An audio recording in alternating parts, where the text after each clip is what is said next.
नमस्कार दोस्तों, आज का विषय है कि न्यायालय से किसी ऐसे मामले में जहां पर कोई स्थायी संपत्ति या अचल संपत्ति का मैटर है, उसकी जांच करने, उसकी नापजोक करने,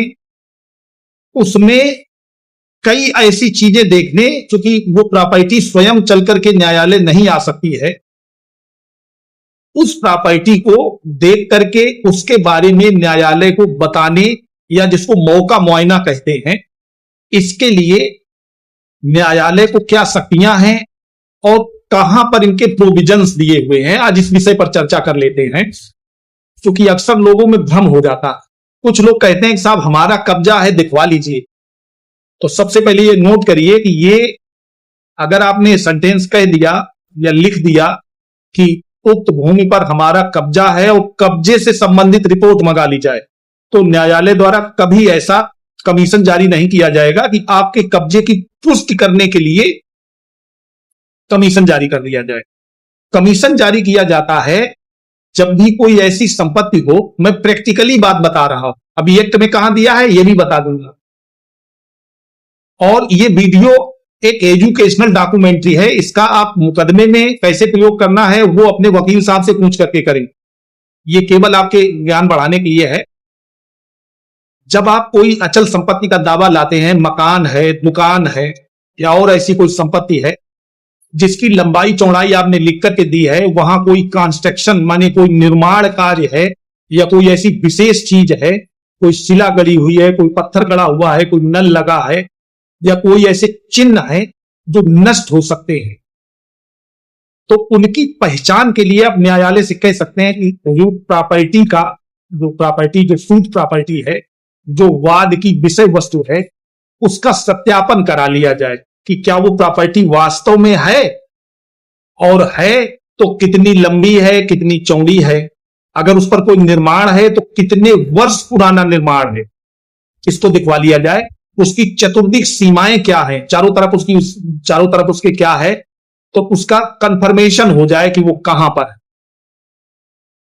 आपका अगर ऐसा कोई स्टेटमेंट आ रहा है कि वहां पर हमारा कब्जा है और कब्जे की पुष्टि इस कमीशन प्रार्थना पत्र से हो जाएगी, तो अगर ऐसा आपने लिख दिया तो आपका कमीशन प्रार्थना पत्र रिजेक्ट हो जाएगा। सीपीसी माने सिविल प्रक्रिया संहिता, जिससे सिविल के मुकदमे चलते हैं, सिविल के मुकदमे माने जमीन जायदाद के मुकदमे, उसमें धारा 75 कमीशन के बारे में प्रोविजन करती है। कमीशन का मतलब होता है मौके पर जाकर के यथा स्थिति का पता लगाना, और उसके लिए कोई अधिवक्ता कमिश्नर या एक अमीन दीवानी होते हैं, न्यायालय अमीन कहते हैं, कोर्ट क्लर्क भी कह सकते हैं,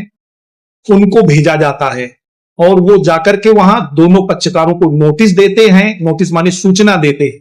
सूचना के बाद वहां जाकर के मौके की स्थिति लिखते हैं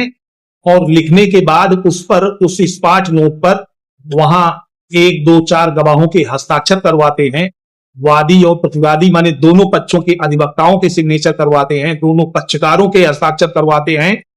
और उस स्पॉट नोट के बाद एक अपनी रिपोर्ट तैयार करते हैं। उसमें पूरा विवरण लिखा जाता है कि मैं अधिवक्ता कमिश्नर या अमीन दीवानी माननीय न्यायालय के आदेश दिनांक फला फला के अंतर्गत इस सूट प्रॉपर्टी के मौके की स्थिति पता लगाने के लिए नियुक्त किया गया था। फला फला दिनांक में पक्षकारों को नोटिस या सूचना देने के पश्चात मैं फला फला डेट को इतने बजे मौके पर पहुंचा। वहां पर जाकर के वादी या प्रतिवादी की निशादेही पर उसने बताया कि ये प्रॉपर्टी है या ये वो जगह है। हमने कमीशन की कार्यवाही प्रारंभ की और उस कमीशन की कार्यवाही में जो जो हुआ उसको नोट किया जाता। अब दोस्तों, ये दोनों चीजों पे अगर अधिवक्ता कमिश्नर कोई नियुक्त होते हैं तो उनकी 250 रुपए उत्तर प्रदेश में फीस है, जो टेंडर के माध्यम से कोर्ट में जमा की जाती है। और अगर अमीन दीवानी नियुक्त होते हैं तो केवल 50 रुपए फीस है, वो कोर्ट फीस के रूप में वहीं जमा हो जाती है। अब इसके बाद जब ये रिपोर्ट वापस आ जाती है तो दोनों पक्षकारों से न्यायालय में ये कहा जाता है, न्यायालय के द्वारा, कि अगर आपको इस रिपोर्ट पर कोई आपत्ति है तो वो आपत्ति अपनी आप दाखिल कर सकते हैं। उनको एक अवसर दिया जाता है, माने एक डेट फिक्स होती है, इस पर जो भी ऑब्जेक्शंस हैं वो आप दाखिल करिए। अब दोनों पक्षकार अगर कोई ऑब्जेक्शन होता है तो दाखिल करते हैं, ऑब्जेक्शन नहीं होता है तो नहीं दाखिल करते। वैसे हमने देखा है कि जिस पक्षकार के विरोध में वो रिपोर्ट होती है, जिसको ऐसा लगता है कि ये रिपोर्ट हमारे फेवर में नहीं है, उसी पक्षकार के द्वारा ऐसी रिपोर्ट पर आपत्ति दी जाती है। और वो रिपोर्ट जब कंफर्म हो जाती है तो उस रिपोर्ट को कंफर्म हो जाने के बाद ऐसी रिपोर्ट अंत में साक्ष्य के अधीन संपुष्ट कर दी जाती है। माने उसमें जब कोई एविडेंस आएगा, उस रिपोर्ट में लंबाई चौड़ाई, उसकी चतुर्दिक सीमाएं जो भी दिया हुआ है, तो वो रिपोर्ट उसका जो एविडेंस आएगा उसके अंतर्गत वो कंफर्म की जाती है। अक्सर लिखा जाता है कि जो अमीन की रिपोर्ट है या अधिवक्ता कमिश्नर की रिपोर्ट है वो साक्ष्याधीन पुष्ट की जाती है। तो जब साक्ष्य के अधीन कोई रिपोर्ट पुष्ट हो जाती है तो रिपोर्ट को पुष्ट होने के बाद जब वादी के द्वारा अपना मुकदमा आगे बढ़ाया जाता है तो अपनी उसी रिपोर्ट के आधार पर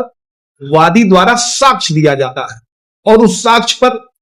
प्रतिवादी द्वारा प्रतिपरीक्षा की जाती है। फिर उससे जो सॉर्ट आउट होकर के साक्ष्य आता है वो साक्ष्य आपकी रिपोर्ट से टैली होना चाहिए, तो वो जजमेंट में पढ़ा जाएगा। जैसे मान लीजिए आपने फर्जीफिकेशन में कोई ऐसी रिपोर्ट भी तैयार करा ली अपने अनुचित प्रभाव से, तो वो रिपोर्ट आपकी कभी काम नहीं आएगी जब तक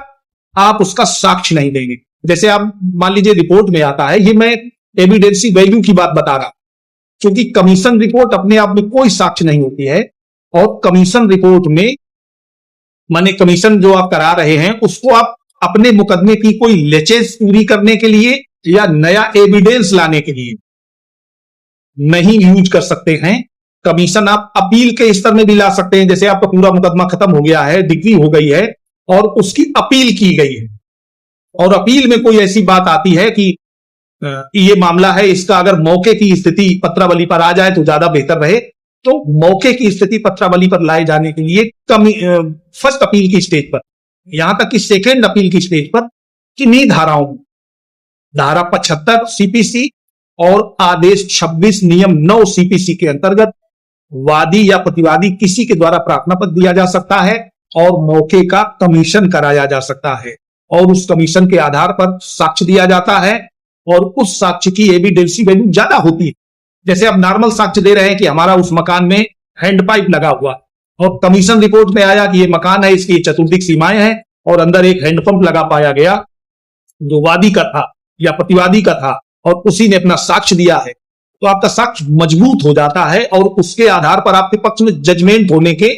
100% चांसेस रहते हैं। दोस्तों, अगर वीडियो अच्छा लगा हो तो वीडियो को लाइक जरूर करें, अपने दोस्तों को शेयर करें और अगर चैनल पर नए हैं तो चैनल को सब्सक्राइब अवश्य करें। धन्यवाद।